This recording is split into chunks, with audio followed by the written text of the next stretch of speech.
जब 26 तारीख को एक शिकायत हमें सुरेंद्र की जो कि बाल्की का रहने वाला है, उसने एक शिकायत दी जिसमें कि रविंदर और अन्य 15 लोगों के खिलाफ एक शिकायत दी, जिसमें कि उन्होंने जिक्र किया कि रविंदर पक्ष के आदमी लगभग 3 गाड़ियों में आए और हमें जान से मारने की कोशिश की, जिसमें कि मौके पे पुलिस पहुंची और हत्या के प्रयास में और आर्म्स एक्ट में हमने पर्चा दर्ज किया।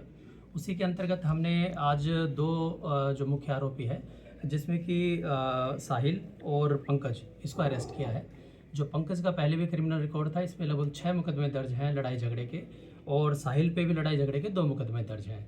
जैसे कि आपको विदित है कि पहले भी 19 तारीख को इन दोनों पक्षों में लड़ाई झगड़ा हुआ था, जिसमें कि हमने क्रॉस एफआईआर दर्ज की थी और दोनों एफआईआर में अरेस्ट भी हो चुकी है। आज हमने इन दोनों को अरेस्ट किया है और इनको रिमांड पे लिया जाएगा, और रिमांड के बाद जितनी जो इंटरोगेशन में आगे चीज़ें आएंगी आपको अवगत कराया जाएगा। सर, रंजिश क्या थी अभी तक शुरुआती जांच में? देखिएगा, 19 तारीख की जो वारदात थी बेसिकली सीवर को लेके कहीं सुनी हुई थी रविंदर हाथी के बीच में और सुरेंद्र के बीच में। उसी दिन की रंजिश को रखते हुए 26 तारीख की जो वारदात है, इसका जो वारदात है ये हुई।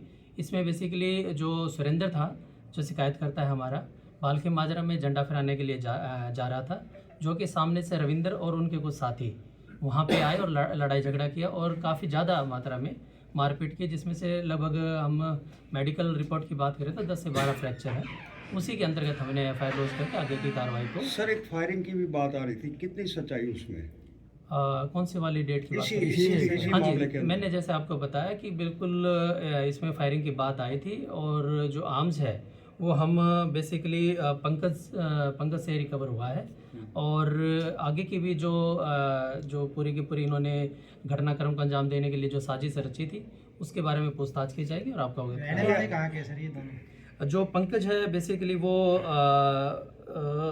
काठीवास का रहने वाला है, काठीवास प्रतापपुर का रहने वाला पंकज, और जो साहिल है वो काठीवास का रहने वाला है। आर्म्स का आम आदमी के पास आजकल होना एक प्रचलन हो गया, आखिर ये आर्म्स लाया कहाँ से? देखिएगा, हमारे पुलिस अधीक्षक महोदय के दिशा निर्देशानुसार हमने तीनों सीआईओ को अलर्ट किया हुआ है, और जैसा मैं आपको बताऊं कि पिछले गत दिनों में काफ़ी मात्रा में हमने जो अवैध हसला है वो रिकवर किया है, और आगे की कार्रवाई भी हमने एसएचओस को दिशा निर्देश दिए हुए हैं, और सभी हमारे जो सीआईएस हैं उनको दिशा निर्देश दिए हुए हैं भी। किसी भी सूचना पे या किसी क्रिमिनल से जो भी रिकवरी होती है तो हमारी स्टार्टिंग से लेकर एंड चेन तक की कोशिश रहती है कि वो वहाँ से रिकवरी हो और जो एंड ओरिजिन है उसका पता चले, वहाँ तक भी हमारी पुलिस पहुँचे।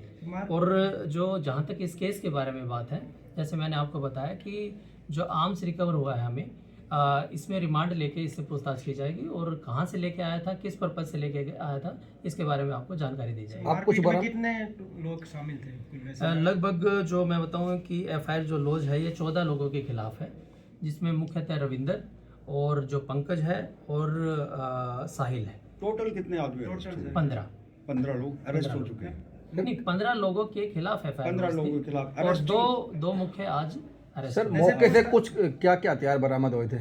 देखिएगा, जो मौके पे काफ़ी मात्रा में जो तेज़धार हथियार थे वो बरामद हुए हैं, और जैसे मैंने आपको बताया आर्म्स है, जो एक असला है, अवैध असला है, वो रिकवर हुआ है। जिन वाहनों में आए थे क्या वो वाहन भी जब्त किए? हाँ जी, बिल्कुल, तीन वाहन थे, उनको जब्त किया गया। पूछताछ में पता चला ये 15 ही है, कोई और भी कम बत्ती ज़्यादा? जी बिल्कुल, जैसे मैंने आपको बताया कि इसमें जो साहिल था ये नामजद आरोपी नहीं था।